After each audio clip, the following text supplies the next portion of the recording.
അപ്പൊ V D Satheesan വലിയ നിലയിൽ സംവാദം നടത്തുന്ന ആളാണെന്നൊക്കെ പറയുന്നു, വലിയ പുസ്തകം വായിക്കുന്ന ആണെന്ന് പറയുന്നു. പക്ഷെ മാധ്യമപ്രവർത്തകർ നേരിട്ട് ചോദ്യം ചോദിക്കുമ്പോൾ പലവിധത്തിൽ ആക്രോശവുമായിട്ട് അവർ മേലെ ചാടി വീഴുന്ന ഒരാളായിട്ട് മാറുന്നു. അപ്പൊ വി ഡി സതീശൻ മറുപടി പറയുന്നു. ശ്രീ സനോജ്, നമ്മളിപ്പോൾ ചർച്ച ചെയ്യുന്ന വിഷയങ്ങൾ, മുഖ്യമന്ത്രിക്ക് വാർത്താ സമ്മേളനത്തിൽ മറുപടി പറയേണ്ടി വരുന്ന വിഷയങ്ങൾ, ഇതെല്ലാം നോക്കൂ, ഇതൊന്നും പ്രതിപക്ഷം കൊണ്ടുവരുന്ന വിഷയങ്ങളല്ല. പൊതുസമൂഹത്തിൽ നിന്ന് ഉണ്ടായി വരുന്ന പലപ്പോഴും ആഭ്യന്തരമായ മുന്നണിക്കകത്ത് ഉന്നയിക്കപ്പെടുന്ന വിഷയങ്ങളാണ്. ഇതിപ്പോൾ ഏത് വിഷയം എടുക്കും? ഇപ്പോൾ വന്നിരിക്കുന്ന പ്ലീഡർമാരുടെ നിയമനമാവട്ടെ, MR അജിത് കുമാറിന്റെ വിഷയമാവട്ടെ, വിഴിഞ്ഞവുമായി ബന്ധപ്പെട്ട് ഇപ്പോൾ ഏറ്റവും ലേറ്റസ്റ്റായി നടക്കുന്ന ചർച്ചകളാവട്ടെ, കശുവണ്ടി അഴിമതിയുമായി ബന്ധപ്പെട്ട് കോടതിയിൽ ഉണ്ടായിട്ടുള്ള കോടതിയുടെ അതിനിശ്ചിതമായ വിമർശനം സർക്കാർ കേട്ട സന്ദർഭമാവട്ടെ, ഇതിലൊന്നും പ്രതിപക്ഷത്തിനൊന്നും പറയാൻ കഴിയുന്നില്ല.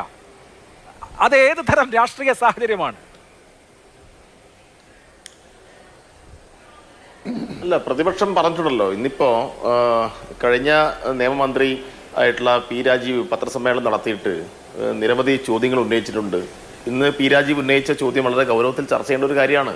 ഇന്ന് കേരളത്തിന്റെ മുഖ്യമന്ത്രി വി ഡി സതീശൻ മാധ്യമപ്രവർത്തകരെ കണ്ട് പറഞ്ഞത്, ഞാൻ ഈ സ്പെഷ്യൽ പ്ലീഡർമാരുടെ ലിസ്റ്റ് തയ്യാറാക്കിയത് ലോയേഴ്സ് കോൺഗ്രസിന്റെ ലിസ്റ്റ് അനുസരിച്ചാണെന്നാണ്.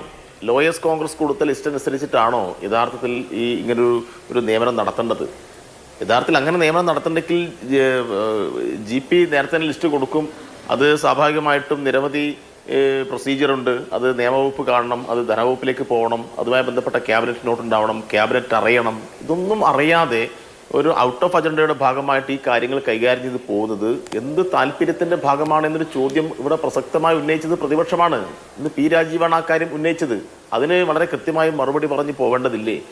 ഇപ്പൊ ഇവർ പറയുന്നത് പ്രതിപക്ഷത്തിന്റെ കാലത്തും അല്ല, നേരത്തെ ഉള്ള LDF ഗവൺമെന്റിന്റെ കാലത്തും ഒരുപാട് ആളുകൾ നിയമിച്ചിട്ടുണ്ടെന്നാണ്. നേരത്തെ LDFന്റെ കാലത്ത് നിയമിച്ചെന്ന് പറയുമ്പോൾ നിരവധി തവണ ആവശ്യപ്പെട്ടു. കാരണം ജഡ്ജിമാരുടെ എണ്ണം കൂടി, ഫുൾ ടൈം ജഡ്ജിമാരുടെ എണ്ണം കൂടി. അങ്ങനെ 18 നിന്ന് 40 ആയ ഘട്ടത്തിലാണ് 2018 മുതൽ നിരവധി തവണ ആവശ്യപ്പെട്ടു.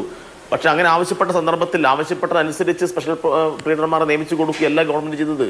ഉദാഹരണം നോക്കിക്കഴിഞ്ഞാൽ നേരത്തെ തന്നെ പറഞ്ഞല്ലോ, വിദ്യാഭ്യാസ വകുപ്പിൽ ഒരു സ്പെഷ്യൽ പ്ലീഡറെ വേണം എന്ന് ആവശ്യപ്പെട്ടപ്പോൾ വ്യവസായ വകുപ്പിൽ എൻ്റെ കേസ് പരിശോധിച്ചു. വ്യവസായ വകുപ്പിൽ അഡീഷണൽ ആയിട്ട് ഉണ്ടായിരുന്നില്ലെങ്കിൽ കേസ് താരതമ്യേന കുറഞ്ഞിട്ടുള്ള ഒരാളെ അങ്ങോട്ട് കൊടുത്ത് ആ കാര്യങ്ങൾ പരിഹരിച്ച അനുഭവമാണുള്ളത്.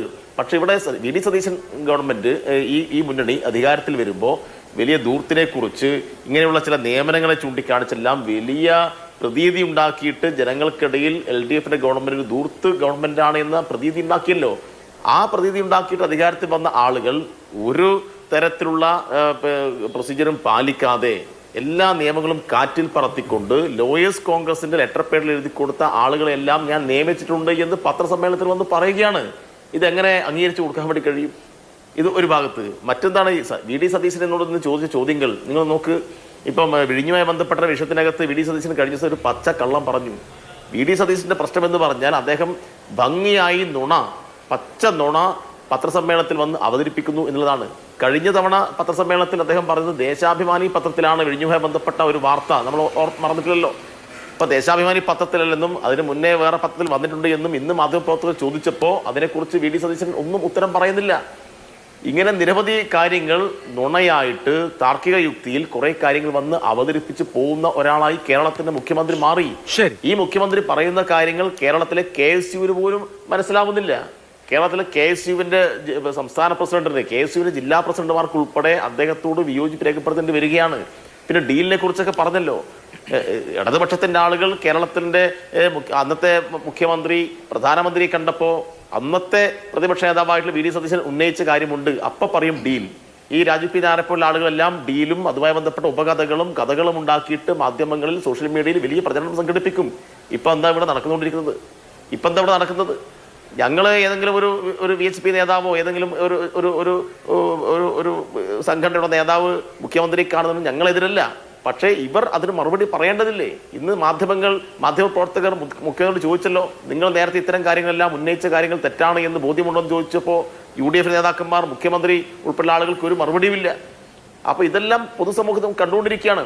വി ഡി സതീശൻ നേരത്തെ പറഞ്ഞു വാക്കാണ് പ്രധാനം എന്നൊക്കെ പറഞ്ഞിട്ട് അദ്ദേഹം പറയുന്ന വാക്കിനും അദ്ദേഹത്തിന്റെ പ്രവൃത്തിയും തമ്മിൽ യാതൊരു പൊരുത്തവുമില്ല എന്ന് ഈ സമീപ 40 ദിവസത്തെ അനുഭവങ്ങൾ ചൂണ്ടിക്കാണിക്കല്ലേ. KV പ്രദീപ് ആരായിരുന്നു? KV പ്രദീപ് അമ്പലക്കള്ളന്മാർക്ക് വേണ്ടിയിട്ട് ബാധിച്ച ഒരാളെ പിടിച്ചിട്ട് സ്പെഷ്യൽ പ്രോസിക്യൂട്ടറാക്കിയിട്ട് സ്പെഷ്യൽ പ്ലീഡറാക്കിയിട്ട് കൊണ്ടുവന്നല്ലോ. വലിയ വിവാദം ഉണ്ടായല്ലോ. അപ്പൊ ഇങ്ങനെ പല കാര്യങ്ങളും യൂട്ടേൺ അടിക്കേണ്ടി വരികയാണ്. അപ്പൊ ശരി. വി ഡി സതീശൻ വലിയ നിലയിൽ സംവാദം നടത്തുന്ന ആളാണെന്നൊക്കെ പറയുന്നു, വലിയ പുസ്തകം വായിക്കുന്ന ആണെന്ന് പറയുന്നു. പക്ഷെ മാധ്യമപ്രവർത്തകർ നേരിട്ട് ചോദ്യം ചോദിക്കുമ്പോൾ പലവിധത്തിൽ ആക്രോശവുമായിട്ട് അവരുടെ മേലെ ചാടി വീഴുന്ന ഒരാളായിട്ട് മാറുന്നു. അപ്പൊ വി ഡി സതീശൻ മറുപടി പറയണം. ലോയേഴ്സ് കോൺഗ്രസിന്റെ ലിസ്റ്റ് പ്രകാരം എങ്ങനെയാണ് ഒരു ഗവൺമെന്റ് പദവിയിലേക്ക് ആളുകളെ നിയമിക്കുക? ഒരു മുഖ്യമന്ത്രി എങ്ങനെയാണ് പത്രസമ്മേളനം വിളിച്ചിട്ട് ഈ കാര്യങ്ങൾ ഇങ്ങനെ ഈ നിലയിൽ അവതരിപ്പിക്കുക? അത് ശരിയാണോ? അത് പ്രധാനപ്പെട്ട ചോദ്യമല്ലേ? പ്രതിപക്ഷമല്ലേ ഇവിടെ ഉന്നയിച്ചത്? അതിന് മറുപടി പറയാൻ കോൺഗ്രസ് ബാധ്യസ്ഥരാണ്. ശരി, ഓക്കെ, അതാണ് CPM-ന്റെ LDF-ന്റെ നിലപാട്.